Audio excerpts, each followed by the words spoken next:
Hello everyone! Okay guys, let's be honest. Sino ba namang hindi mahuhumaling sa classic story?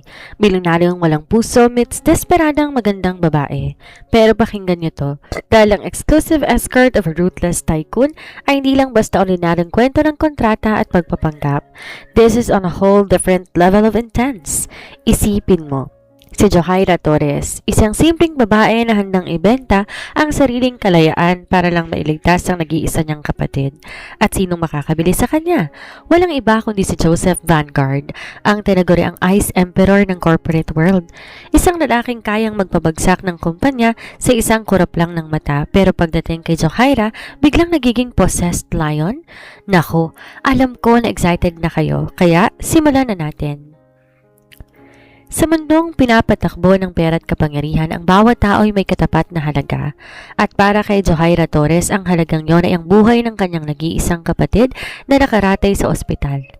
Upang takasan ang mga mato na nagbabanta sa kanilang buhay at mabayaran ang utang ng iniwan ng kanilang mga magulang, tinaya ni Johaira ang kanyang buhay. Ang huling barahan na meron siya, ang kanyang dangal. Pinasok niyang madilim at marangyang mundo ng Velvet Agency, isang lihim na elite escort service para sa pinakamayayaman, pinakamakapangyarihan at pinakamapanganib na mga tao sa bansa. Isang gabi, isang kliyente, yun lang ang kailangan niya pang maging malaya. Ngunit ang gabing akala niya ay magliligtas sa kanya, ang siya palang magiging simula ng kanyang walang katapusang pagkakatali. Dahil ang kanyang unang kliyente, walang iba kundi si Joseph Vanguard. Siya ang tinaguriang The Ice Emperor ng corporate world. Isang bilyonaryong walang puso, walang awa, walang sinasanto. Kilala si Joseph sa pagiging tuso sa negosyo at sa pagkakaroon ng malamig na puso na hindi kailanman nagmahal. Para sa kanya, lahat ng bagay, maging ang emosyon ng tao, may presyo at maaaring mabili. Nang magtagpo ang kanilang mga mata, sa gitna ng isang marangyang ballroom, alam ni Johaira na wala na siyang babalikan. Ngunit sa halip na isang gabi lamang, ang pansamantalang aliw, isang kakaibang laro ang inihanda ni Joseph para sa kanya. Isang kontrata na may nakakahilong halaga ng pera at isang marangyang buhay na hindi niya kailanman pinangarap. Maging eksklusibo kong escort sa loob ng 6 na buwan, magpanggap ka bilang babae ko sa harap ng media, sa mga business gala at sa kama ko kapag kailangan ko, kapalit ng kaligtasan ng kapatid mo at lahat ng karangyaan na gusto mo. Walang pagpipilian si Johaira kundi pirmahan ng kontrata gamit ang sariling pirma. Ngunit may isang gintong panuntunan na mahigpit na pinatupad si Joseph. Rule number 1, never fall in love with me. Sa paglipat ni Johaira sa napakalaking mansyon ng bilyonaryo, unti-unti niyang natuklasan na ang buhay sa tabi ni Joseph ay tulad ng paglalakad sa ibabaw ng manipis na yelo. Sa bawat hawak, sa bawat mapanlinlang natitig sa harap ng mga kamera at sa bawat gabing pinagsasaluhan nila sa likod ng mga nakasarang pinto, unti-unting naglalaho ang linya sa pagitan ng pagpapanggap at ng katotohanan. Habang lumalalim ang kanilang ugnayan, ang mga lihim ng nakaraan ni Joseph unti-unti na ring nabubunyag. Mga lihim na maaaring sumira sa kanilang dalawa. At oras matapos ang 6 na buwan, kaya nga ba ni Johaira na talikurang na lalaking nagmamay-ari na ng kanyang kaluluwa o tuluyan siyang mapapahamak sa mapang-akit at nakamamatay na pagmamahal ng isang ruthless tycoon? Prepare to be consumed by a world of dark secrets, intoxicating luxury, and a dangerous game of hearts where losing means losing everything. You sold your freedom to me, Johaira, and I don't easily let go of what's mine.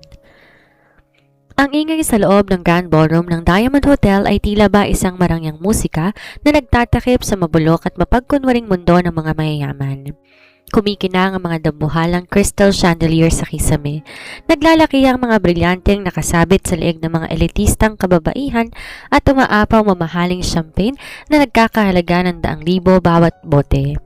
Ngunit para kay Johaira Torres, ang karangyaang to'y walang kaibahan sa isang magandang kulungan. Isang gintong hawla kung saan siya magiging pinakabagong ibon na iaalay. Nakastretch ang isang esmeraldang seda na gown sa kanyang katawan. Isang obrang disenyo na yakap bawat kurba ng kanyang balat na nagtatapo sa isang mapang-akit na slit sa kanyang hita. Ito ang unang pagkakataon na nakasuot siya ng gantong kamahal na damit. Ngunit sa halip makaramdam ng kumpiyansa, pakiramdam niya, isa siyang produkto na may barcode sa noo, naghihintay mabili ng pinakamataas na bidder. Huwag kang manginig, Johaira. Masisira ang poise mo. Bulong sa kanya ni Madam Nicole, ang manager ng Velvet Agency. Ang pinakasikat at pinakamarahas na lihim na escort service sa buong bansa. Hinawakan nito ang kanyang balikat ng mahigpit, isang hawak na nagpapaalala ng kanyang utang. Napakaganda mo ngayong gabi. Tiyakin mong di masasayang ang perang pinatalo ko para lang makuha ka mula sa mga naghahabol sa buhay ng kapatid mo? Huminga na malalim si Johaira. Halos mapunit ang kanyang dibdib sa tindi ng kaba. Pinikit niya ang kanyang mga mata ng ilang segundo upang alalahanin ang mukha ng kanyang kapatid na si Leo. Nakarata ito sa intensive care unit. May mga nakakabit na tubo sa katawan at patuloy na pinagbabantaan ng mga maton dahil sa milyong utang na iniwan ng kanilang mga magulang bago mga ito maaksidente at mamatay. Para kay Leo, bulong niya sa sarili. Kahit dangal ko ang kapalit, gagawin ko. Sino ba talaga ang kliyente ko, madam? Kabadong tanong ni Johaira. Kahit anong pigil niya ang kanyang boses nanginginig pa rin, tulad ng isang dahon sa gitna ng bagyo. Di sumagot si Madam Nicole. Sa halip, isang misteryoso at mayabang na ngiti ang sumilay sa mga labi nito habang nakatingin sa malaking pintuan ng ballroom. Biglang tumahimik ang paligid.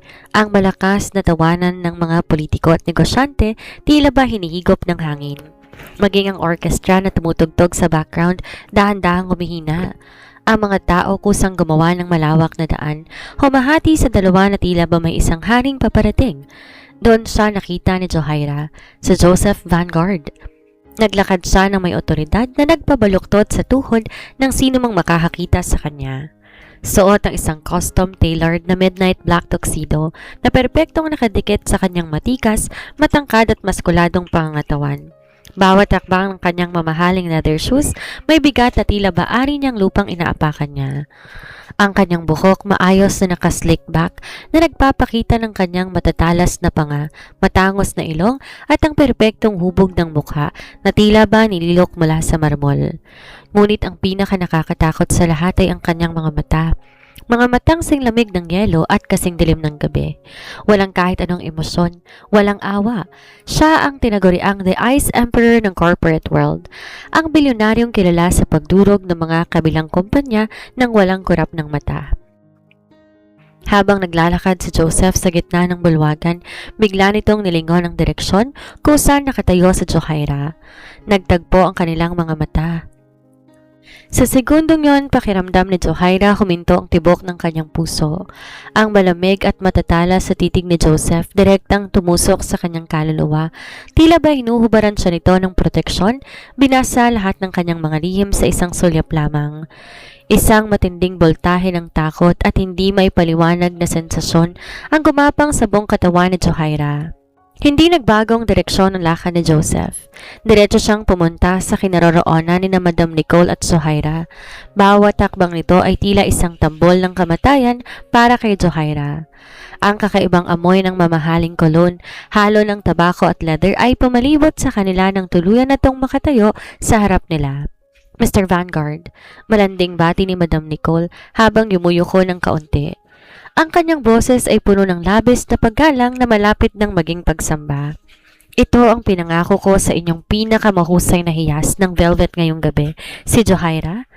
Di man lang binalingan ni Joseph ng tingin si Madam Nicole. Para sa kanya, ang manager ay hangin lamang.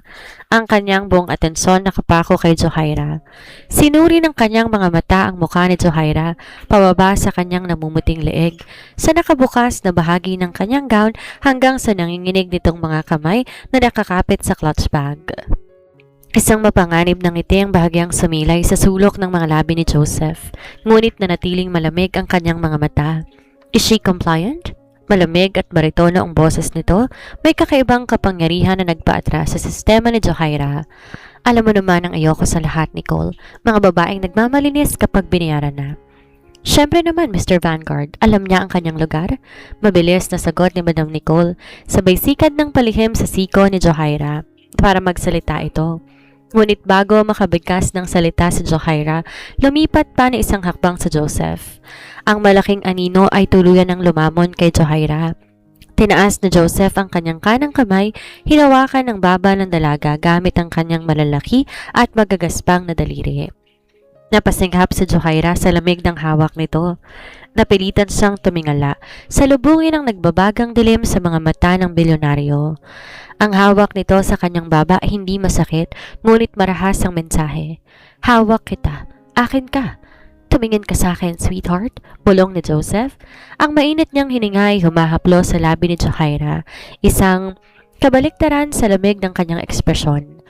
Huwag kang matakot sa akin, dahil simula ngayong gabi, ako lang may-ari ng buhay mo. Ang marangyang penthouse ni Joseph Vanguard sa tuktok ng Vanguard Tower ay tila isang kaharian na nakalutang sa ulap.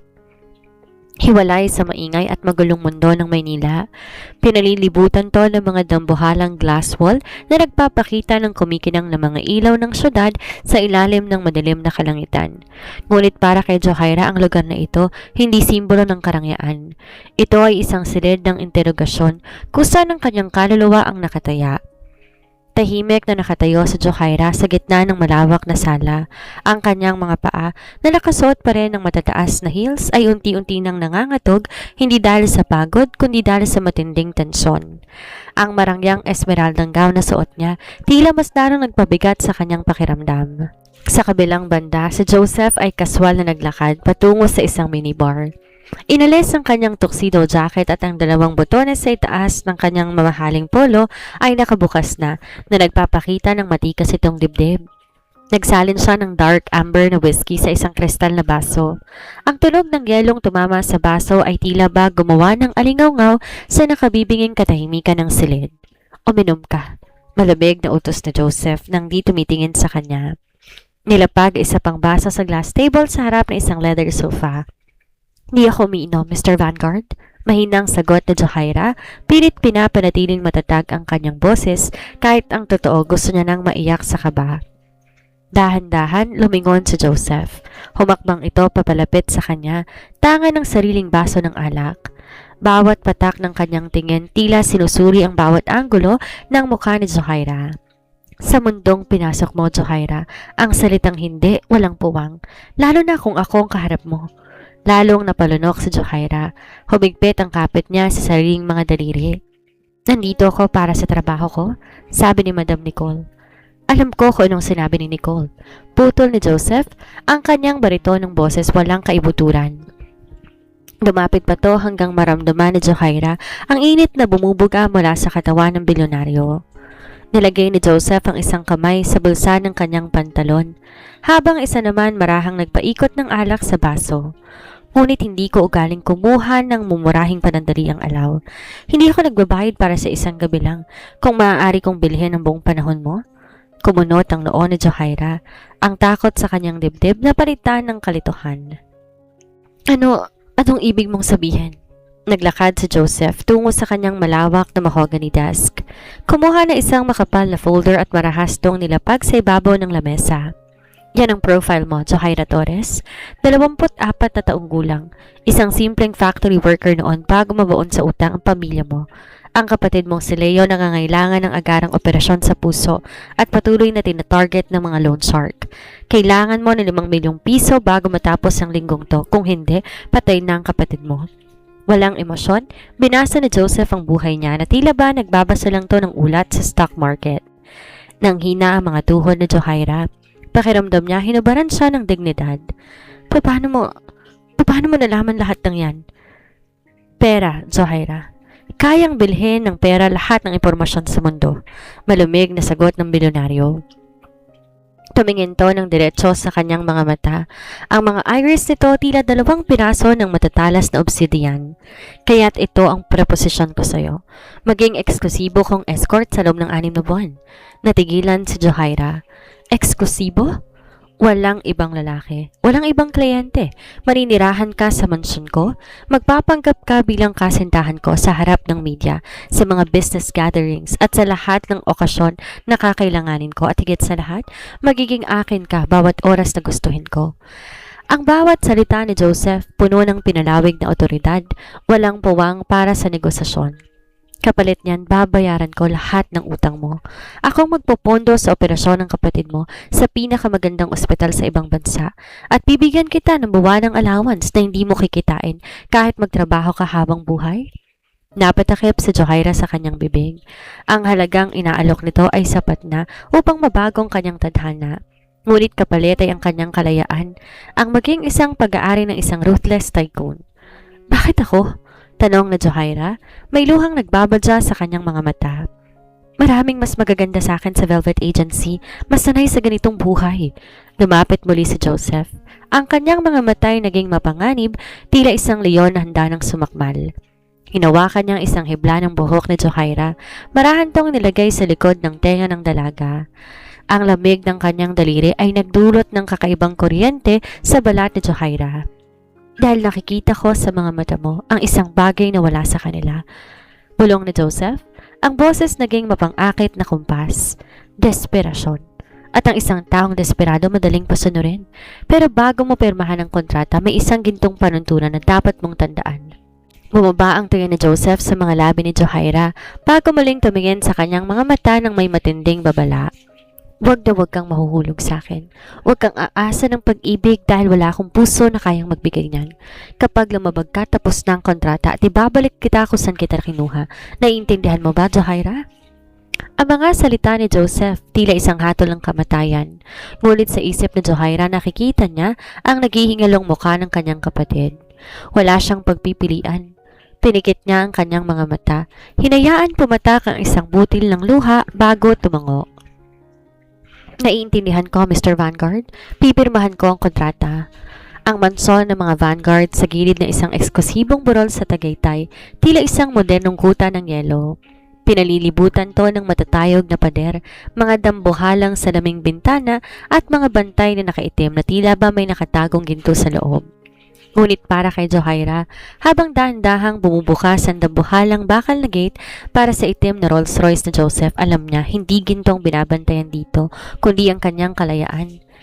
Bumaba ang salamin ng kotse. Ang malamig na hangin sa labas ay humaplos sa namumutlang pisngi ni Johaira. Katabi niya sa backseat si Joseph. Buong biyahe tong walang kibo. Abala sa pagpindot sa kanyang mamahaling tablet, tila ba walang kasamang tao sa tabi niya. Ang tanging nag-uugnay sa kanila ay ang mabigat at nakatutunaw na tensyon sa loob ng sasakyan. Baba! Maikling utos ni Joseph nang huminto ang sasakyan sa tapat na ingranding pinto ng mansyon. Mabilis na lumabas si Johaira. Pagpasok pa lang niya sa dambuhalang bulwagan ng mansyon, sinalubong siya ng isang matandang babae na may napaka-formal at seryosong mukha.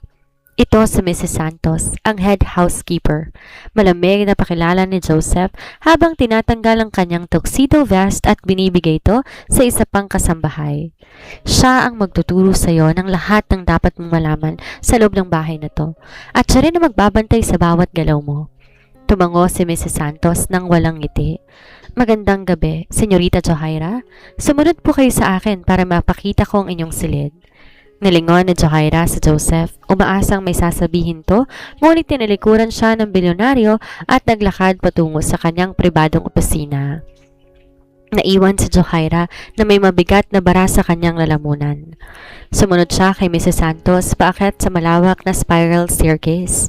Ang silid na binigay sa kanya napakalaki.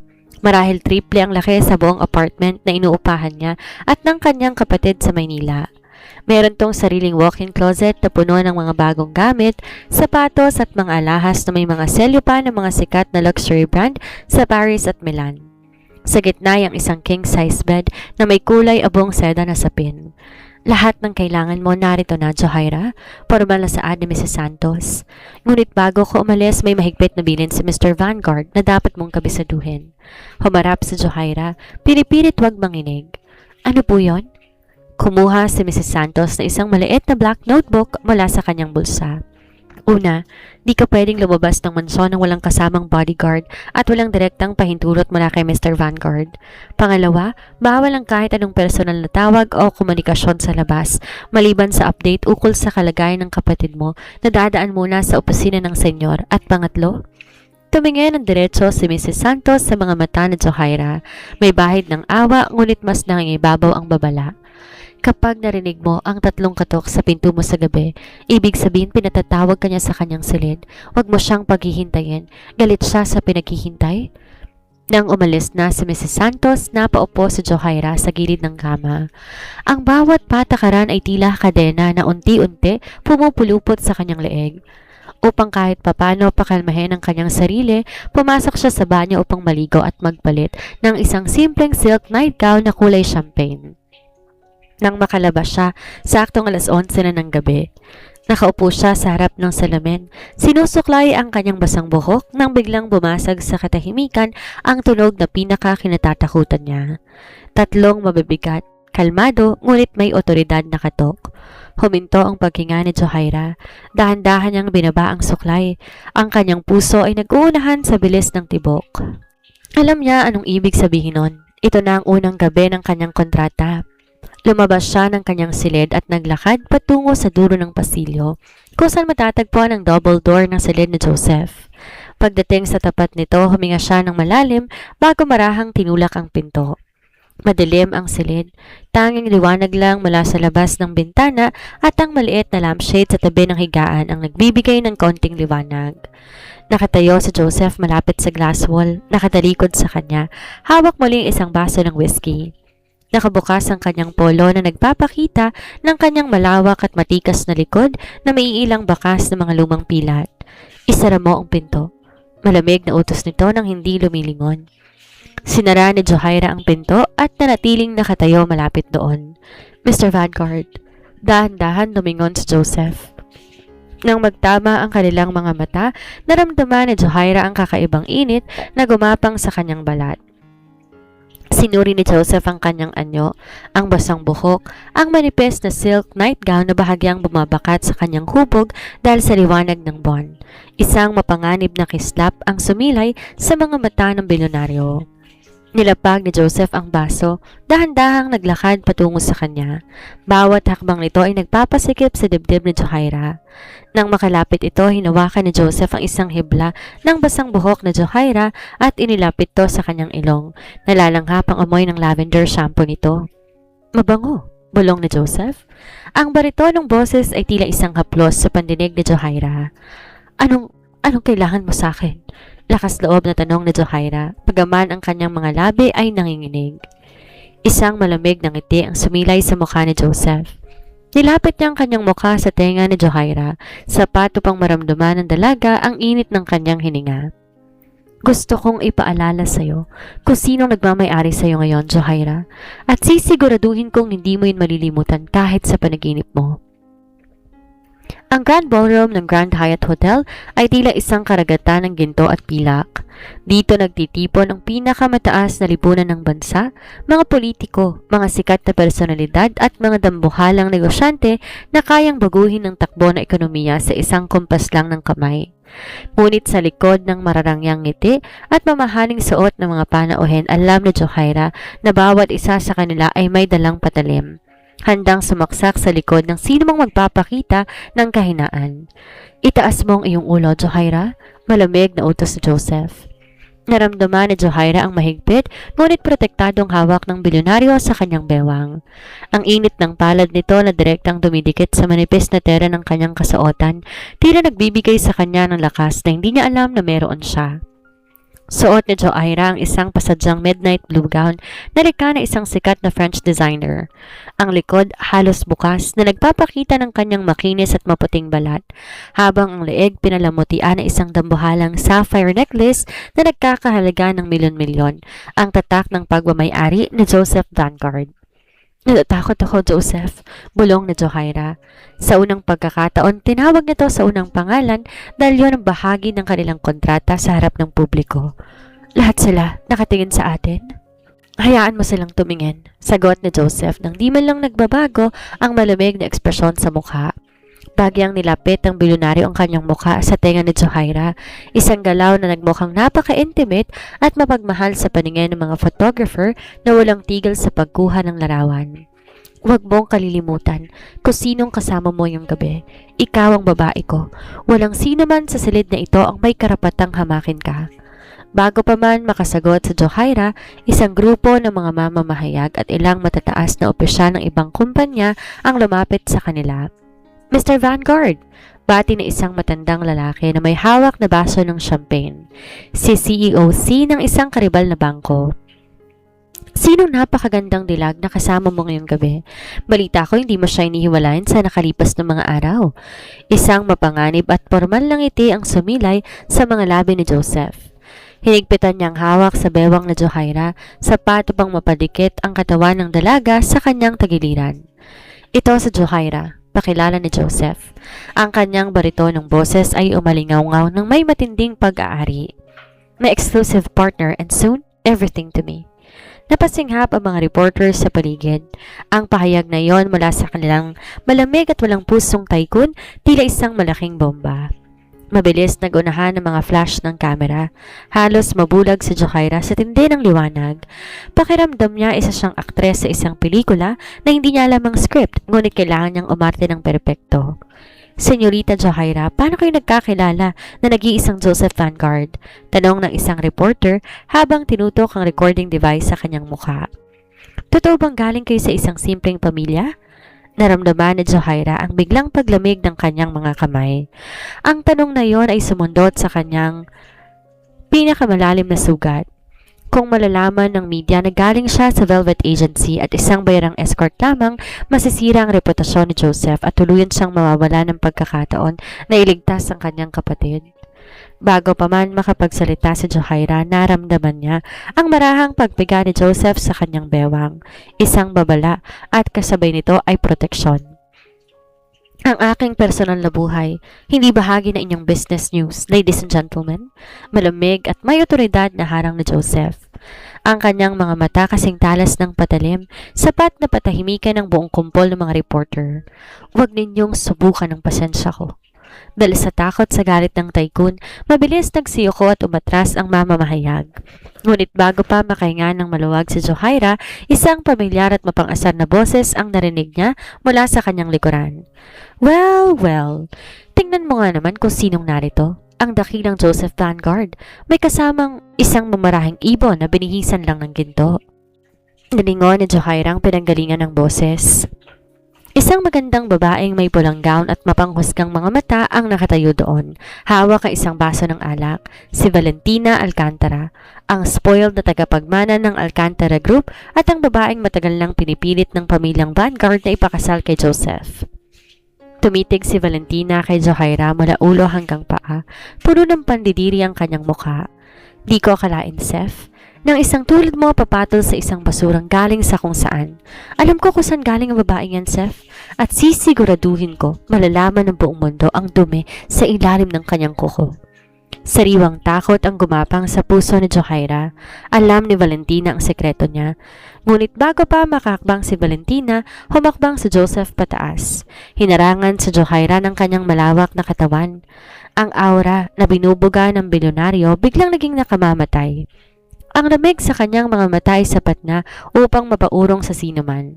Subukan mong magsalita pa na isang beses tungkol sa kanya, Valentina, bulong ni Joseph. Ngunit bawat salita ay may bigat na isang hatol ng kamatayan. At sisiguraduhin kong bukas na bukas din, ang Alcantara Group magiging isang kasaysayan na lamang. Huwag mong subukan ang kapangyarihan ko kapag pag-aari ko ng binabangga mo. Nang hina ang tuhod ni Valentina sa tindi ng takot at galit, ngunit wala siyang nagawa kundi tumalikod at umalis. Humarap si Joseph kay Johaira, nakita ang panginginig ng labi ng dalaga at ang namumuong luha sa kanyang mga mata.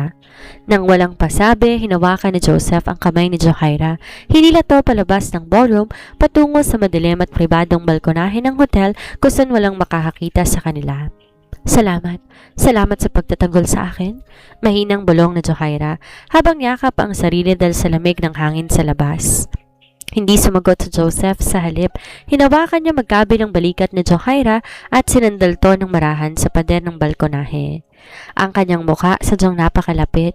Sapato pang maramdaman ni Johaira ang mabilis sa tibok ng puso ng bilyonaryo. Sinabi ko na sa iyo, Johaira, bulong ni Joseph.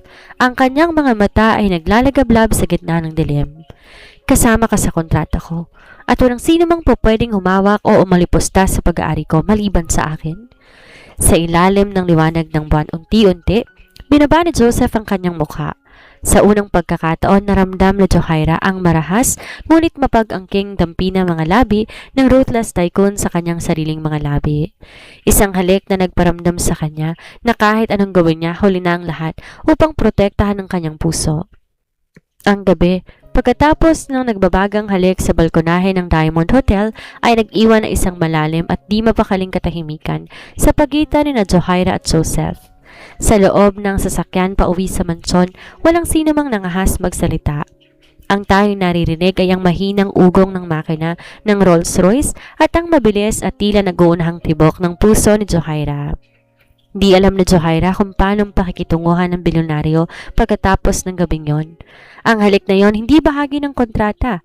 Hindi yun para sa harap ng kamera dahil walang sino mang media ang nakapasok sa balkonaheng yon. Yon ay marahas, puno ng pag-angkin, ngunit may kasamang kakaibang init na nagdulot ng malalim na lamat sa binuong pader sa puso ni Johaira. Pagkarating sa mansyon, mabilis pumasok si Joseph sa kanyang pribadong library at siniradong pinto ng may kalakasan. Alam ni Johaira ang ibig sabihin nun. Binilikan na naman ito ang pagiging malamig na Ice Emperor. Lumipas ang 3 araw na di niya halos nakikita ang lalaki. Abala to sa mga business meeting sa labas at kapag umuwi naman to ng madaling araw, diretso to sa kanyang silid. Ngunit sa ika-4 na gabi, isang matinding bagyo ang sumalanta sa Tagaytay. Ang malalakas na hampas ng hangin at walang tigil na kulog at kidlat nagpayanig sa malalaking glass wall ng mansyon. Di makatulog si Johaira.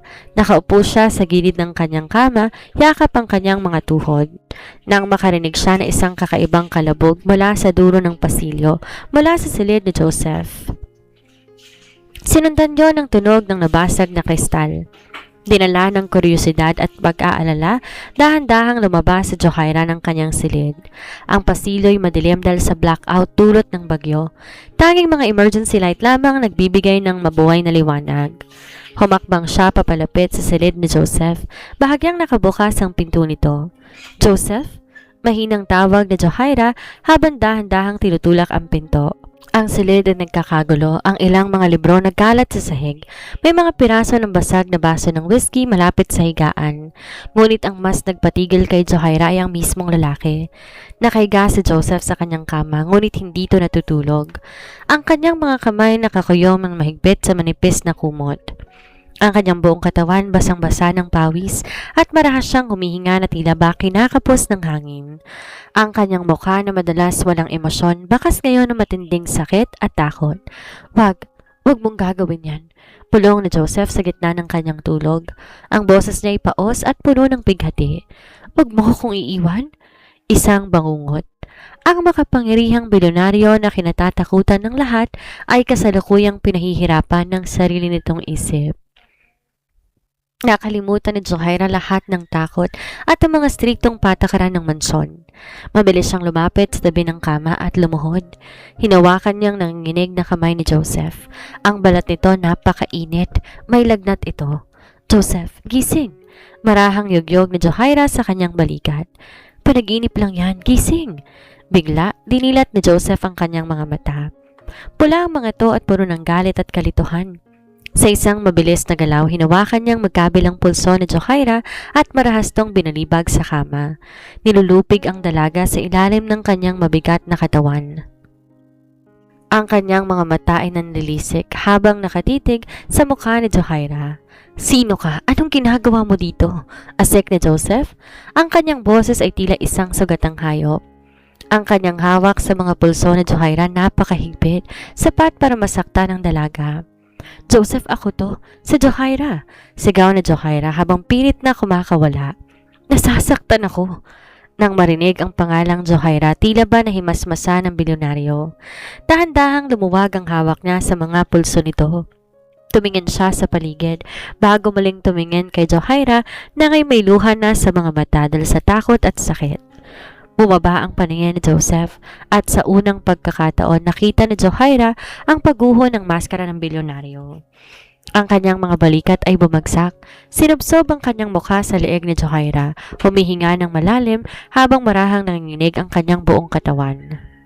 Johaira, bulong nito. Ang kanyang boses ay basag. Huwag kang aalis, manatili ka rito kahit ngayong gabi lang. Napatitig si Johaira sa kisame ng silid. Ang init ng katawan ni Joseph at ang marahang pagbabataas ng dibdib nito sa ibabaw niya ay nagpadama sa kanya ng isang katotohanan sa likod ng pagiging malupit at walang awang tycoon. Si Joseph Vanguard ay isang tao lang na may malalim, madilim at hindi pa naghihilom ng mga sugat ng nakaraan. Inangat ni Johaira ang kanyang kamay. Sa kabila ng lahat ng babala sa kanyang isip, marahan niyang hinaplos ang buhok ng bilyonaryo upang ito'y pakalmahin. Ang sumunod na umaga, pagkatapos ng gabi ng bagyo, nagdala na isang hindi may paliwanag na pagbabago sa mansyon. Di na ganon kalamig ang mga titig ni Joseph kay Johaira. Bagaman nanatili ang kanyang seryoso at imposibleng otoridad, may mga pagkakataon na nahuhuli ni Johaira ang bilyonaryo na nakatitig sa kanya ng may kakaibang lalim. Tila ba sinusuri kung paano nito tatanggapin ang katotohanan na nakita ng dalaga ang kanyang kahinaan. Ngunit ang marahas na mundo ng mga Vanguard ay walang puwang para sa matagalang kapayapaan. Isang linggo matapos na insidenteng yon, dinala ni Joseph si Johaira sa isang high-end art gallery sa Makati para sa isang eksklusibong auksyon. Ito ay pagtitipon ng mga elite investors kung saan layunin ni Joseph na makuhang tiwala ng isang foreign partner. Mananatili ka sa tabi ko, Johaira, mahinang bini ni Joseph habang inaayos ang pagkakahawak sa kanyang bewang. Suot ni Johaira ang isang fitted na silver silk dress na lalong nagpalitaw sa kanyang hubog, habang sa Joseph mukhang mas mapanganib sa kanyang navy blue suit. Opo, sagot ni Johaira. Nasanay siya sa gantong uri ng mga pagtitipon, ngunit di pa rin niya maiwasang makaramdam ng panliliit sa harap ng mga taong mayayaman. Nang magsimula ang auction, kinailangan ni Joseph lumapit sa dulo ng bulwagan upang kausapin ang ilang matataas na foreign delegates. Huwag kang aalis dito. Babalik ako agad. Bulong nito bago marahang pinisil ang kanyang palad. Tumango sa Johaira, naglakad patungo sa isang sulok ng gallery upang tingnan ang isang dambuhalang painting ng isang nakakulong na ibon. Ang sining na yon ay tila ba sumasalamin sa sarili niyang buhay. Napakaganda, hindi ba? Ngunit mas nakakaakit ang kagandahan ng nanonood. Isang baritonong boses ang biglang pumutol sa pag-iisip ni Johaira. Paglingon niya, isang matangkad at gwapong lalaki na may mapaglarong ngiti ang nakatayo sa isang tabi. Suot ay isang light gray suit, mas batang tingnan kay Joseph at may maaliwalas na aura. Ako si Melvin Borja, pakilala ng lalaki, sabay abot ng kamay nito na may kasamang magalang na yukod. Isang kasosyo sa gallery na ito. Johaira? Maikling sagot ni Johaira. Nag-aalangan tanggapin ang kamay nito dahil alam niya bawat kilos niya ay binabantayan ng mga bodyguard ni Joseph. Ngunit upang wag maging bastos, marahan niyang tinanggap ang kamay ni Melvin. Bagyang hinawakan ni Melvin ang dulo ng kanyang mga daliri at hinalikan to ng bahagya bilang paggalang. Isang karangalan, Johaira? Bihira akong makakita ng isang hiyas na kasing ningning mo sa gantong kainip na pagtitipon. Bago pa man makasagot sa Johaira, biglang nag-iba ang ihip ng hangin sa buong gallery. Ang ingay ng mga tao tila biglang napawi, napalitan ng nakakakilabot na lamig. Mula sa likuran ni Melvin, naglakad si Joseph patungo sa kanila. Ang kanyang bawat hakbang ay may dalang bigat ng isang paparating na bagyo. Ang kanyang mga mata na dati malamig, nagliliyab ngayon sa matinding galit. Ang kanyang panga, mariing nakakuyom. Bitawan mong kamay niya, Borja. Ang boses ni Joseph tila isang kulog sa gitna ng tahimik na gabi. Mababa pero may dalang hindi mapapantayang panganib. Mabilis binitawan ni Melvin ang kamay ni Johaira at humarap kay Joseph. May mapaglarong ngiti pa rin sa mga labi, ngunit bakas ang pag-iingat sa kanyang mga mata. Ah, Mr. Vanguard, binabati ko lang iyong napakagandang kasama. Walang masama roon, hindi ba? May masama kapag hinahawakan mong hindi sayo, asik ni Joseph. Humakbang siya paitaas at marahas na hinila si Johaira sa kanyang likuran. Hinarangan to ng kanyang malawak na katawan. Tumingin si Joseph kay Melvin na tila ba handa na tong pumatay sa kahit anong segundo. Ang Alcantara Group ka, kaya kong pabagsakin sa isang gabi lang, Melvin. Huwag mong isipin na hindi ko kayang gawin yon sa pamilya mo kapag nakita ko pang mararumi mong kamay sa kanya. Nawala ang ngiti sa mukha ni Melvin. Alam ng lahat na kapag nagbanta si Joseph Vanguard ay hindi ito nagbibiro. Nais ko lang maging palakaibigan, Joseph. Hindi niya kailangan ng mga kaibigang katulad mo, malamig na tugon ni Joseph. Nang walang pasabi, hinawakan na mahigpit ni Joseph ang pulso ni Johaira at hinila to palabas ng gallery.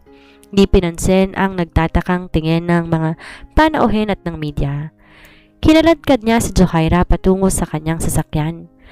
Pagkasara ng pinto ng Rolls-Royce, bago pa man makapagsalita si Johaira, sinandal siya ng marahas na Joseph sa leather seat. Ang katawan ng bilyonaryo nakapatong sa kanya. Napaliligiran siya ng kanyang matigas na bisig. Ang kanyang hininga ay mabilis at mainit, puno ng matinding selos at puot. Joseph, nasasaktan ako, reklamo ni Johaira. Hawak ang kanyang pulso na namumula na.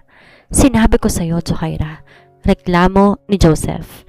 Ang boses ay nanginginig sa tindi ng nagbibigil na emosyon. Ang kanyang mukha sadyang napakalapit sa mukha ni Johaira. Sapat upang maramdaman ng dalaga ang bawat tibok ng kanyang panga.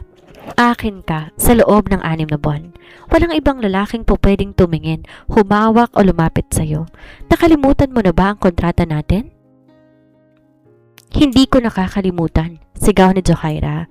May luha na sa kanyang mga mata dahil sa halo ng takot at pagkabigo. Ngunit tao rin ako, Joseph. Hindi ako isang bagay na itatago mo lang sa buol at ilalabas kapag gusto mo. Natigilan si Joseph sa sigaw ni Johaira. Tumingin siya sa mga mata ng dalaga na basang-basa ng luha. Ngunit sa halip na lumayo, ang kanyang galit ay tuluyang napalitan ng isang naglalagablab na pagnanasa.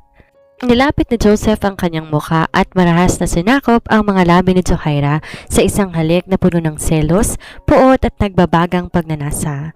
Iso'y isang halik na bakal at apoy, marahas ngunit may kasamang tamis na unti-unting nagpabigay sa resistensya ni Johaira. Hanggang maramdaman nilang dalawa na ang kontratang binuo nila ay tuluyan ng nasunog ng totoong nararamdaman. Ang init ng halik na pinagsaluhan nila sa loob ng sasakyan ay tila ba nag-iwan ng permanenteng marka sa mga labi ni Johaira. Sa mga sumunod na araw, ang tensyon sa pagitan nila ni Joseph naging mas komplikado.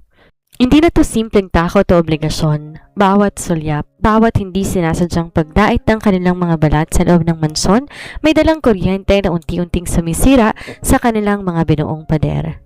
Ngunit tulad ng anumang magandang panaginip sa mundo ng mga Vanguard, mabilis tong binasag ng malupit na katotohanan. Isang hapon, habang nagbabasa si Johaira sa malawak na hardin ng mansyon, sinalubong siya ni Mrs. Santos na may hindi mapakaling mukha. Senyorita Johaira, may bisita po sa labas. Nais po kayo makausap? Wika ng housekeeper, ang boses ay may bahid ng pag-aalala. Bisita? Para sa akin? Kumunot ang noo ni Johaira. Wala siyang inaasahang bisita, lalo na't bawal siyang makipag-ugnayan sa labas. Sino po siya? Ako. Isang boses babae ang sumagot mula sa likuran ni Mrs. Santos. Isang matangkad at napakagandang babae ang marahang naglakad tungo sa kanila. Suot ay isang marangyang puting designer suit, may malalaking sunglasses at may aura na isang tunay na aristokrata. Nang tanggalin nito ang kanyang salamin, bumungad ang mga mata na may kakaibang talas at pamilyar na lamig. Ang mga matang kahawig ng kay Joseph. Maaari mo muna kaming iwan, Mrs. Santos? Utos ng babae sa isang paraan na tila ba siyang may-ari ng mansyon. Mabilis sumulyap si Mrs. Santos kay Johaira bago yumuko at umalis. Naiwan si Johaira ang nakatayo, nakikiramdam sa biglaang paglamig ng hangin sa paligid ng hardin. Sino po kayo? Magalang ngunit may pag-iingat na tanong na Johaira. Isang mapait at nakatitiising tawa ang kumawala sa mga labi ng babae. Humakbang to papalapit kay Johaira. Sinusuri ang dalaga mula ulo hanggang paa hang may halarang panghahamak. Ako si Helena. Saan ito? Ang boses sing taas ng kristal. Helena Monteverde, ang babaeng binalikan ni Joseph sa kanyang mga panaginip tuwing gabi, ang kanyang unang pag-ibig, at ang tanging babaeng naging dahilan kung bakit siya naging halimaw ngayon. Tila ba binuhusan ng malamig na tubig sa Johaira, Helena, ang pangalang binubulong na Joseph sa gitna ng kanyang mga bangungot, ang dahilan ng kanyang mga sugat. Ano pong kailangan niyo sa akin? Pilit pinatatag ni Johaira ang kanyang boses. Nais ko lang tingnan kung anong klaseng basura ang pinalit sa akin ni Joseph. Bulong ni Helena, ang mukha ay sadyang napakalapit na kay Johaira. Isang escort mula sa Velvet Agency? Napakababa, Johaira. Di ko akalaing sa kabila ng yaman ni Joseph, papatol siya sa isang tulad mong binayaran lang para sa bawat gabi. Wala kayong alam sa buhay ko, sagot ni Johaira. Ang kanyang kamao ay nakakuyom na sa kanyang gilid. Alam ko ang lahat, sweetheart. Ngumiti na mapanganib si Helena. At alam ko rin ginagamit ka lang niya. Sa tingin mo ba, may halaga ka sa kanya? Ang kwintas na suot mo, ang mga damit mo, lahat ng yan, mga replika na binigay niya sa akin noon. Kinukulong ka niya sa mansong ito dahil ginagawa kanyang anino ko. Isang kapalit para sa babaeng hindi niya mapatawad, ngunit hindi niya rin makalimutan. Ang bawat salita ni Helena ay tila ba isang patalim na sunod-sunod sumasaksak sa puso ni Johaira. Replika lang ba ka mo? Isang anino? Bago pa man makasagot sa Johaira, isang galit na boses ang umalingaw-ngaw mula sa pinto ng mansyon. Helena! Doon nakatayo si Joseph. Ang kanyang mga mata ay nanlilisik sa galit at ang kanyang buong katawan ay nanginginig sa tindi ng puot. Mabilis siyang humakbang patungo sa kanila. Hinila si Johaira sa kanyang likuran nang may matinding proteksyon, habang ang kanyang matatalas na tingin ay nakapako kay Helena. Sino ang nagbigay sa iyo ng karapatan na pumasok sa pamamahay ko? Asik ni Joseph. Ang kanyang boses ay tila isang leon na handang pumatay. Hindi natakot si Helena. Sa halip, ngumitito ng may pahiwatig ng tagumpay. Binalaan ko ang bago mong laruan, Seth. Baka kasi isipin niyang totoong lahat ng to. Baka makalimutan niyang kontrata lamang ang hawak niya. At ako pa rin ang nagmamay-ari ng puso mo. Umalis ka. Ngayon din. Bulong ni Joseph. Ngunit ang bawat pintig ay may kasamang banta ng kamatayan. Bago ko tuluyang kalimutan na naging bahagi ka ng buhay ko. Nang makitang seryoso ang bilyonaryo, sinuot muli ni Helena ang kanyang salamin at tiningnan si Johaira nang may mapang-asar ng ngiti bago marahang naglakad papalabas ng hardin. Nang sila na lamang dalawa ang maiwan, humarap si Joseph kay Johaira. Ang kanyang mukha ay bakas ang labis na pag-aalala. Johaira, huwag kang makikinig sa mga sinabi niya. Totoo ba? Putol ni Johaira. Ang boses ay basag at ang mga luha tuluyan ng umagos sa kanyang mga pisngi. Replika lang ba ako, Joseph? Kaya mo ba ako kinuha dahil kamukha ko siya? Dahil ginagawa mo kung anino ng nakaraan mo? Hindi na nakasagot si Joseph. Ang kanyang pananahimik ay tila ba pinakamasakit na sagot na natanggap ni Johaira sa buong buhay niya. Ang katahimikan ni Joseph ay tila isang dambuhalang pader na gumiba sa natitirang puso ni Johaira. Walang paliwanag, walang pagtanggi. Ang bawat segundong lumilipas na hindi ito nagsasalita sa ilalim na nagbabagang init ng araw sa hardin ay sapat na upang kumpirmahin lahat ng sinabi ni Helena. Isang laruan, isang anino ng nakaraan, isang replika ng babaeng sumira sa kanya. Naiintindihan ko na, bulong ni Johaira. Ang kanyang boses ay halos hangin na lamang habang marahang umaatras. Ang kanyang mga luha ay patuloy na pumapatak sa mga dahon ng rosa sa hardin. Kontrata, nagpanggap. Yun lang naman ang pinirmahan ko, hindi ba? Johaira, makinig ka muna. Hakbang paitaas sa Joseph. Aktong hahawakan ng kanyang braso, ngunit mabilis umiwas sa Johaira na tila ba napaso siya sa init ng balat ng bilyonaryo. Huwag mo kong hawakan, Joseph. Sigaw ni Johaira. Ang kanyang boses ay puno ng pighati at nag-aalab na galit. Huwag mo nang ipagpatuloy ang pagpapanggap na may pakialam ka sa akin kapag wala namang ibang tao. Nandun ako sa nakaraang gabi. Nawalan ako na baka may puso ka sa likod ng maskara mo. Pero nagkamali ako. Ginamit mo lang ako para takpan ang sugat na iniwan ng babaeng iyon. Hindi totoo yan. Kulog ang boses ni Joseph, na napaatras maging sa mga kasambahay na nakamasid mula sa malayo. Ang kanyang panga ay mariing nakakuyom. Ang kanyang mga mata ay nagliliyab sa halo ng galit at isang emosyon na hindi niya maipaliwanag. Isang bagay na kahawig ng takot. Takot na mawala sa Johaira. Kung hindi totoo, bakit hindi mo maitanggi? Hamon ni Johaira. Tinitigan ng diretso ang mga madidilim na mata ng bilyonaryo. Bakit hindi mo masabi na hindi mo siya iniisip kapag nakatitig ka sa akin? Bakit ang kwintas na ito? Hinawakan ni Johaira ang sapphire necklace sa kanyang leeg at marahas tong hinila hanggang sa maputol ang kadena nito at lumubog ang mga kuko sa kanyang sariling balat. Ay replika ng sa kanya? Inihagis ni Johaira ang mamahaling alahas sa damuhan sa mismong paanan ni Joseph. Ang kumikinang na asul na bato ay nagmumukhang basura sa gitna ng dumi. Mula ngayon, Joseph, maglalagay tayo ng linya. Mariing sahan ni Johaira. Pinahid ang luha sa kanyang pisngi gamit ang likod ng kanyang kamay. Gagawin ko ang trabaho ko bilang escort mo sa harap ng publiko. Ngunit oras sa marang pinto ng mansyong ito, wag mo kong lalapitan, wag mo kong kakausapin, at wag mo kong hahawakan muli. Tapusin na natin ang natitirang buwan ng kontrata ng may distansya. Tinalikuran ni Johaira ang bilyonaryo at naglakad patungo sa mansyon ng may tuwid na likod.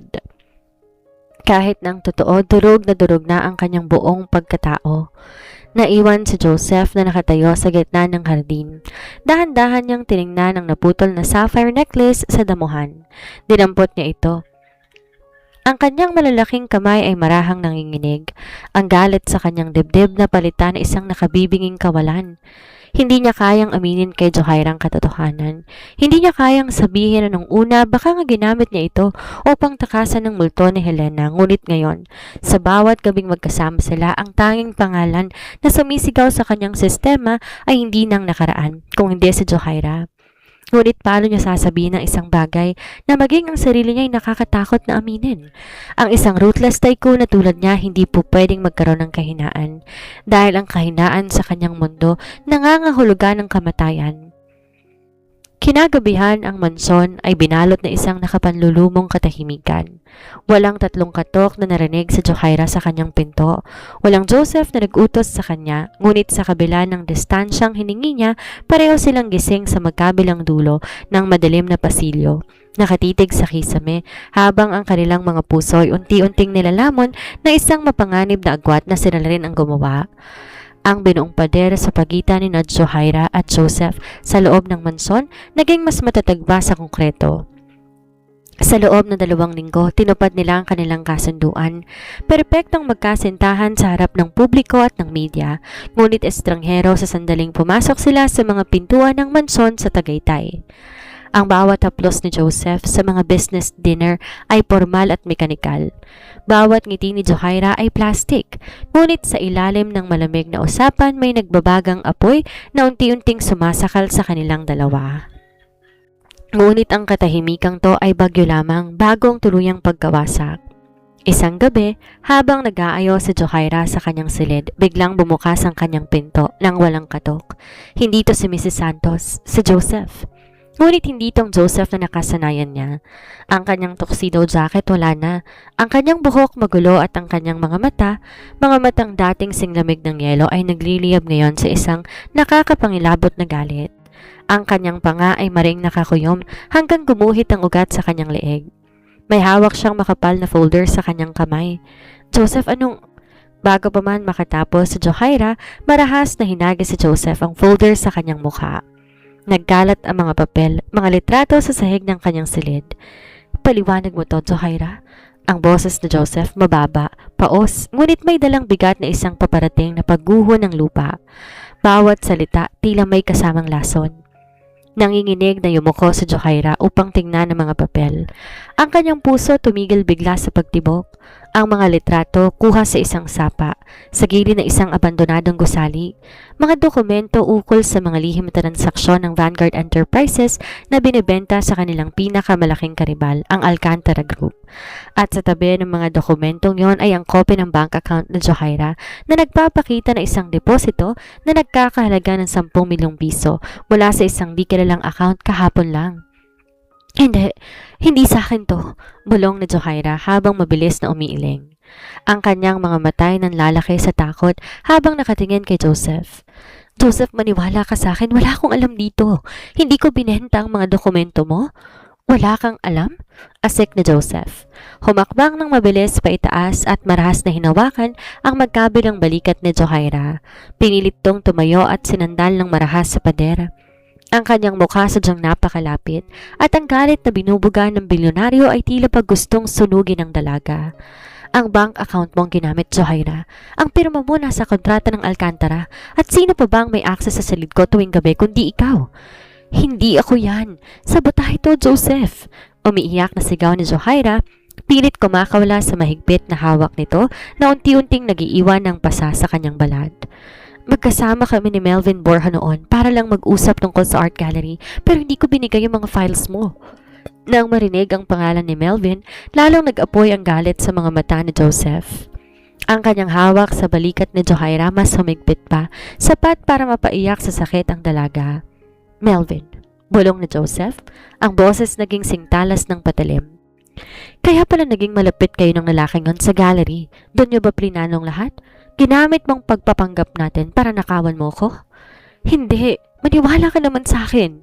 Pagsusumamo ni Johaira, ang kanyang mga luha patuloy na umaagos.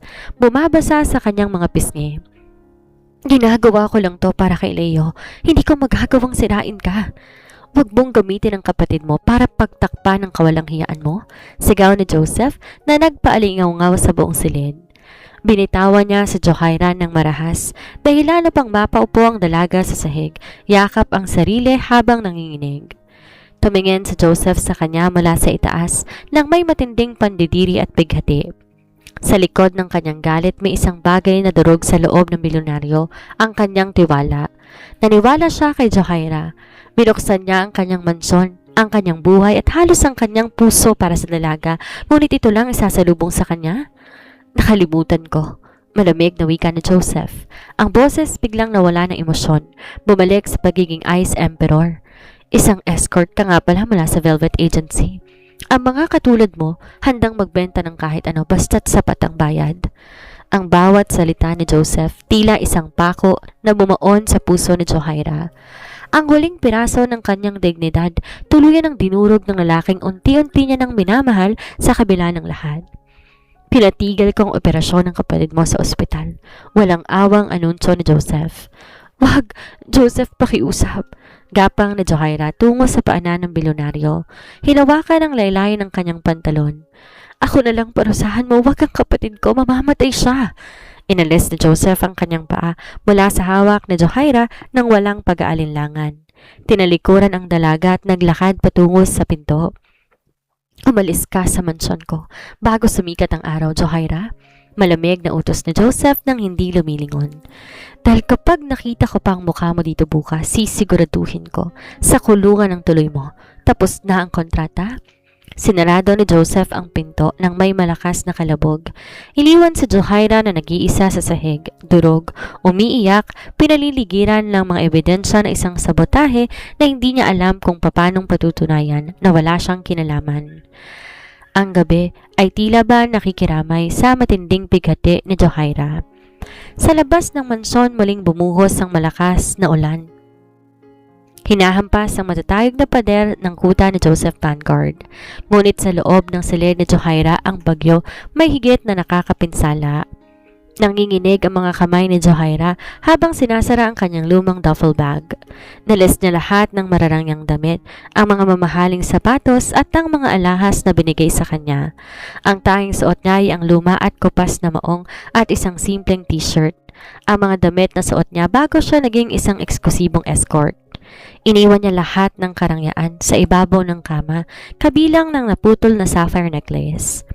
Bawat hakbang niya pababa sa grand spiral staircase, tila may kasamang kadena na nakatali sa kanyang puso. Walang kahit isang kasambahay na sumalubong sa kanya. Maging si Mrs. Santos di makatingin sa kanya ng diretso nang madaanan niya to sa pasilyo. Ang utos ng bilyonaryo ay batas. Si Johaira ay tinuturing na isang traidor. Nang marating ang nabuhalang pintuan ng mansyon, dahan-dahan tong bumukas. Sinalubong siya ng madilim na gabi at ng malamig na ulan.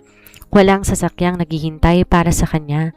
Kailangan niya lakarin ang mabatong kalsada pababa sa burol ng Tagaytay sa gitna ng unos. Johaira, isang malamig at baritonong boses ang pumigil sa kanyang pagkakbang. Nalingon ni Johaira ang direksyon ng madilim na sala. Doon nakatayo si Joseph sa tabi ng glass wall, hawak ang isang baso ng whiskey. Ang kanyang mukha ay nababalutan ng anino, ngunit ang kanyang mga mata nananatiling nakapako sa kanya. Ito na ang huling pagkakataon, Johaira, bulong ni Joseph. Ang kanyang boses tila may nakatagong pighati sa kabila ng lamig nito. Aminin mo sa akin ang totoo. Sabihin mong pinilit ka lang nila at baka sakaling baguhin ko ang desisyon ko.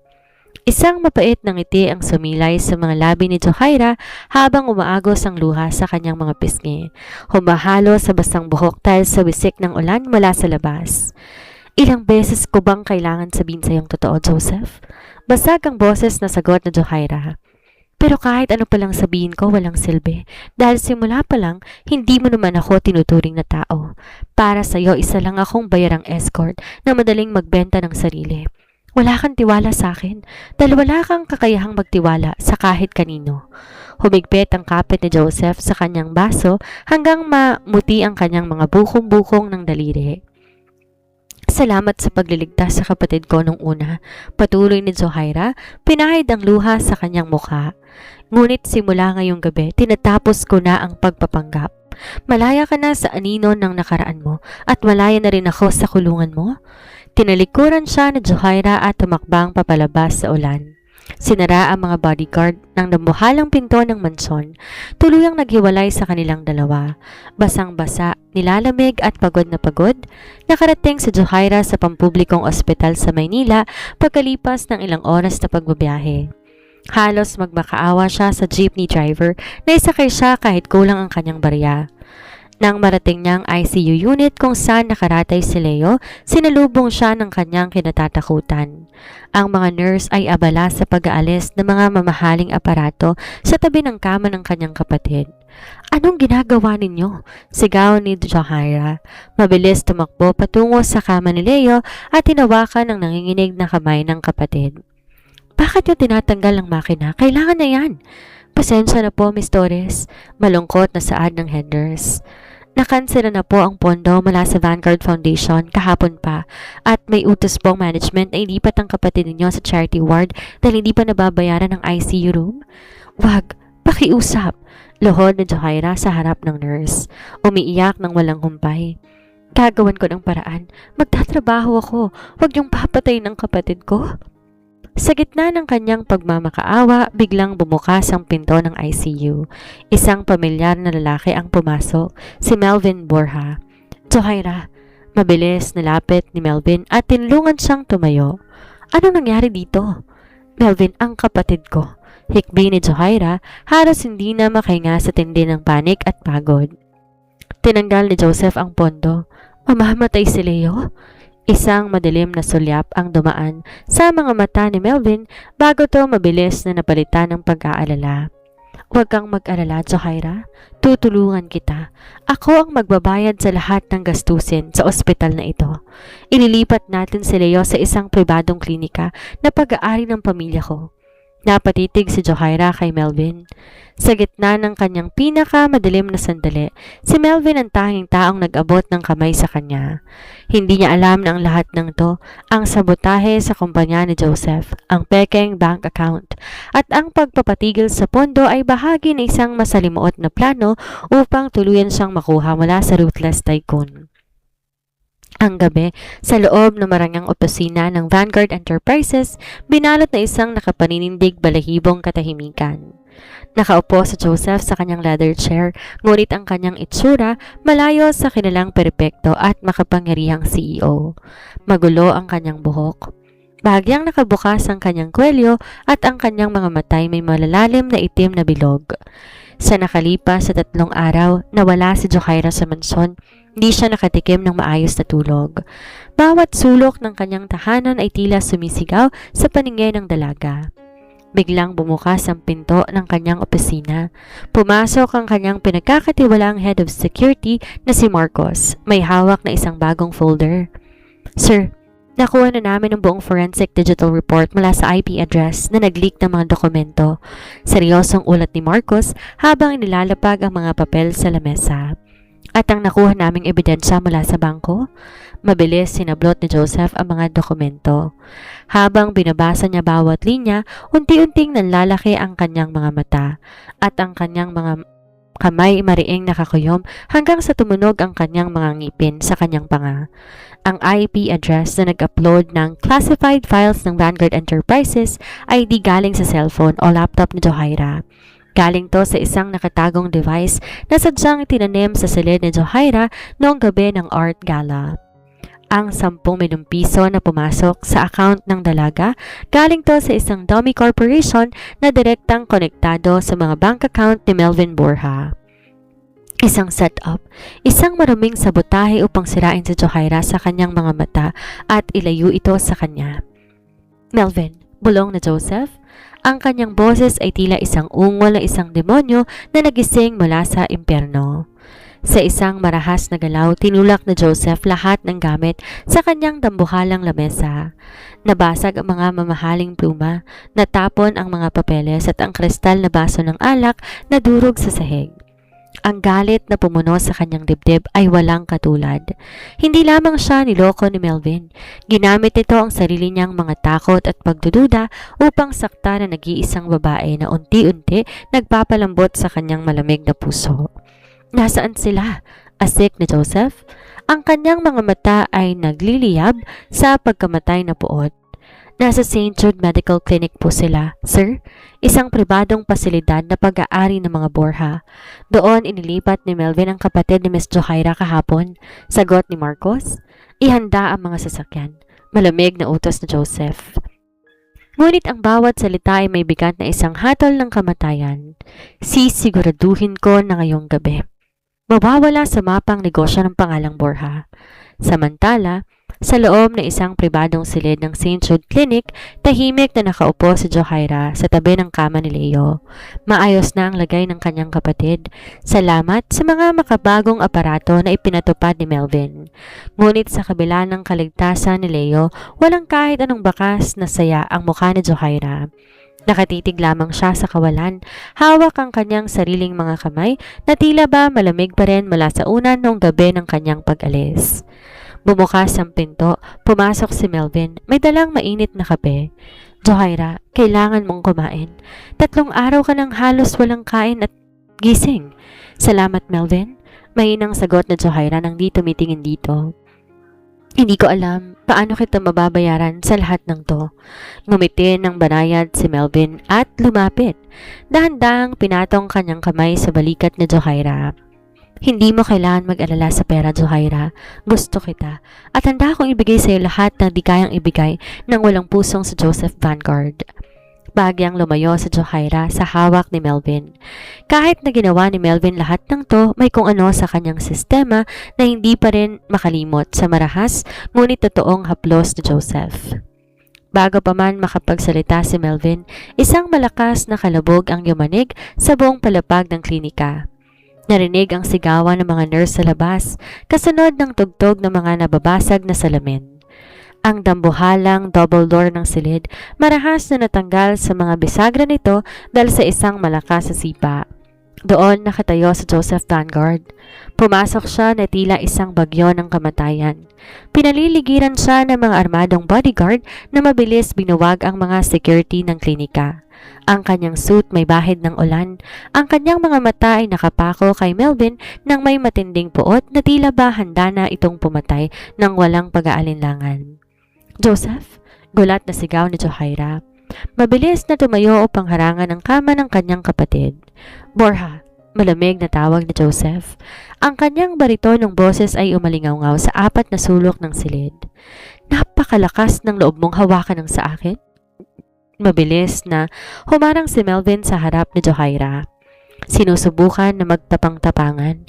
Vanguard, wala kang karapatan dito. Tapos na ang kontrata niyo ni Johaira. Pinalayas mo na siya. Isang nakatitiising tawa ang kumawala kay Joseph. Bago pa man makakilos si Melvin, mabilis na humakbang paitaas ang bilyonaryo. Sa isang kisap mata, hinawakan ni Joseph ang kwelyo ng suit ni Melvin at marahas tong binalibag sa pader. Nabasag ang medikal na aparato sa tabi ng dingding sa lakas ng impact. "Joseph, wag!" Sigaw ni Johaira, humawak sa braso ni Joseph upang pigilan ito. "Mamamatay siya!" Nilingon ni Joseph sa Johaira.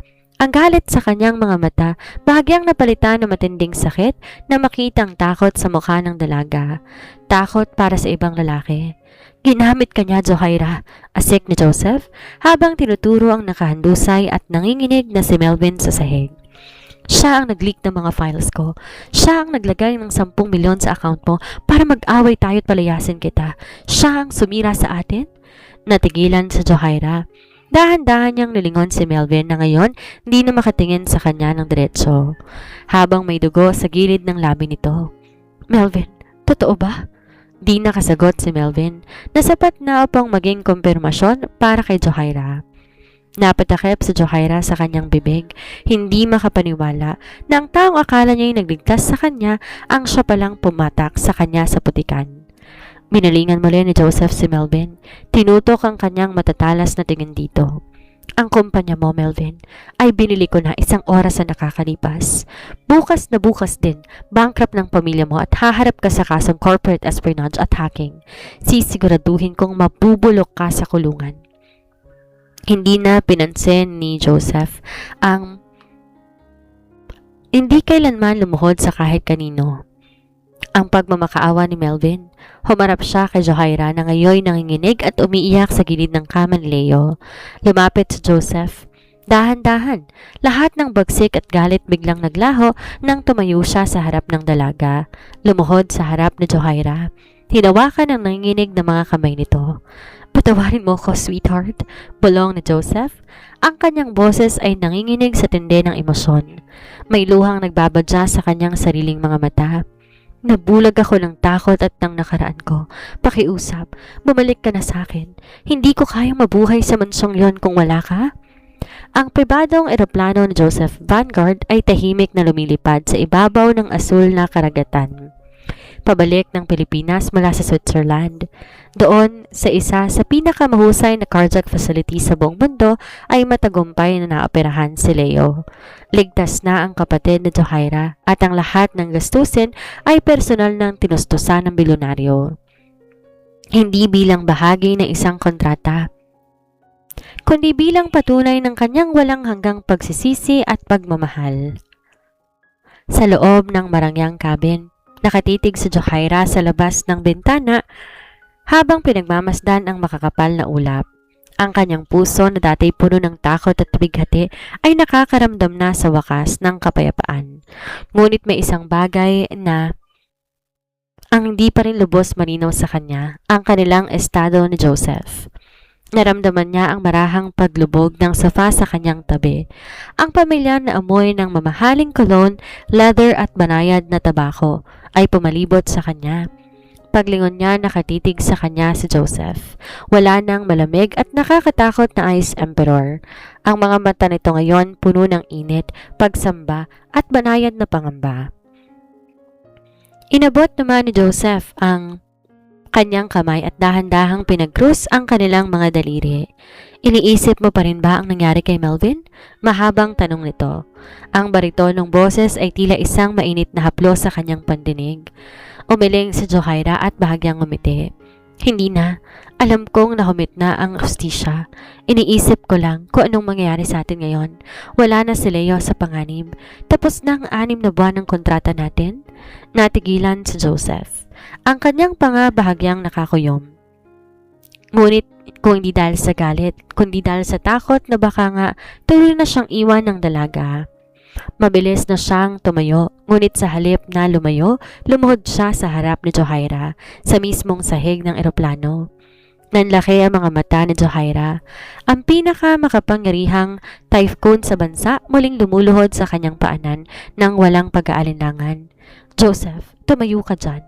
"No, Johaira, pakinggan mo muna ako," pakiusap ng bilyonaryo. Ang boses niya ay nanginginig sa tindi ng emosyon. Hinawakan niya na mas mahigpit ang mga kamay ni Johaira, tumitig ng diretso sa kanyang mga mata. Nung una kitang makita sa ballroom ng Diamond Hotel, akala ko nakakita lang ako ng isa pang magandang mukha na maaari kong gamitin upang takasan ang mga multo na nakaraan ko. Gumawa ako ng mga patakaran, naglagay ako ng kontrata dahil takot akong maling masaktan. Huminto si Joseph. Huminga ng malalim habang may luhang nagbabadya sa kanyang madidilim na mata. Ngunit nagkamali ako. Sinira mo lahat ng pader ko, Johaira. Sa bawat ngiti mo, sa bawat haplos mo ng mga gabing binabangungot ako, unti-unti mong tinuruan ang puso ko na muling tumibok. Nang umalis ka sa mansyon, pakiramdam ko, kinuha mo rin ang natitirang buhay sa katawan ko.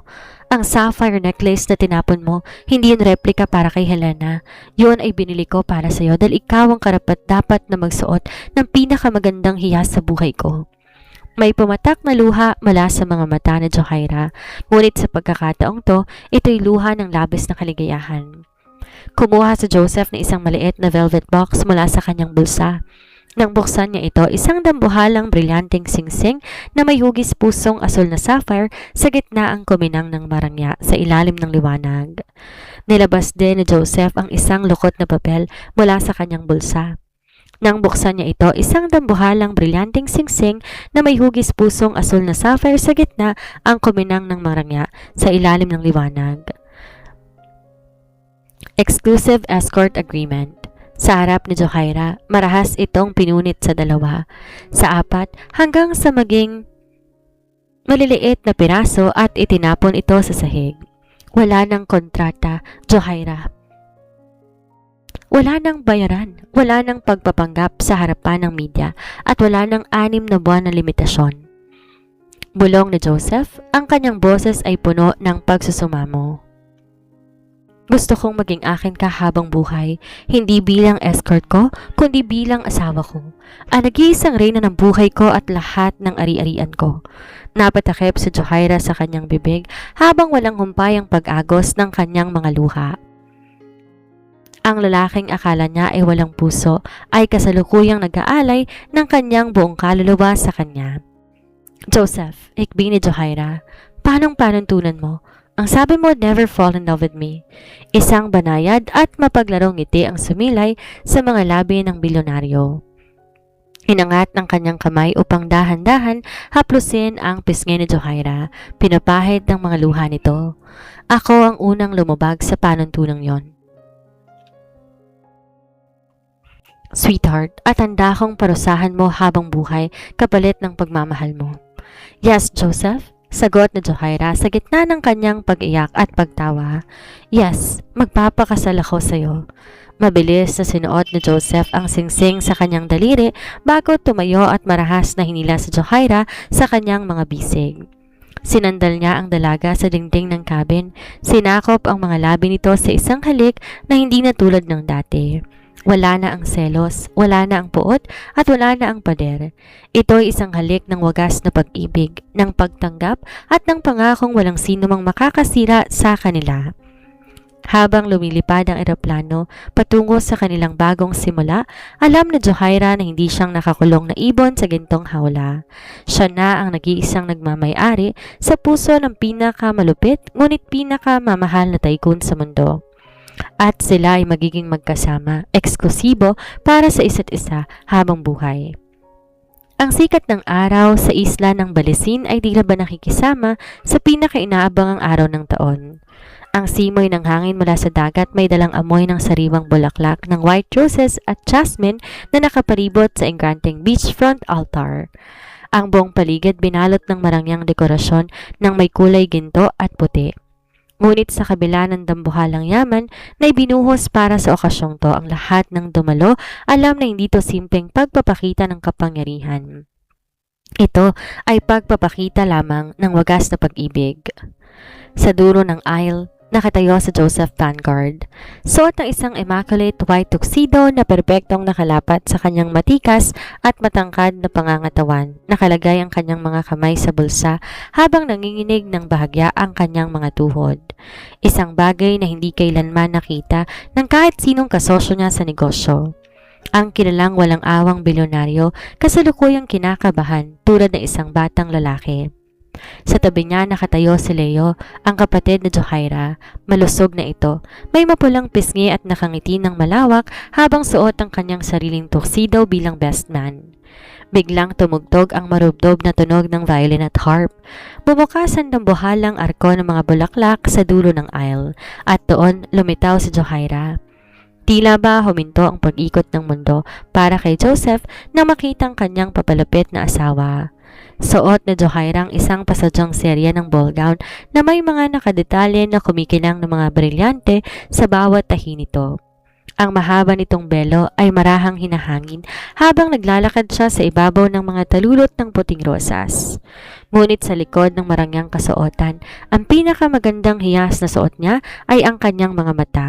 Ang mga matang nakapako lang kay Joseph, puno ng luha ng kaligayahan.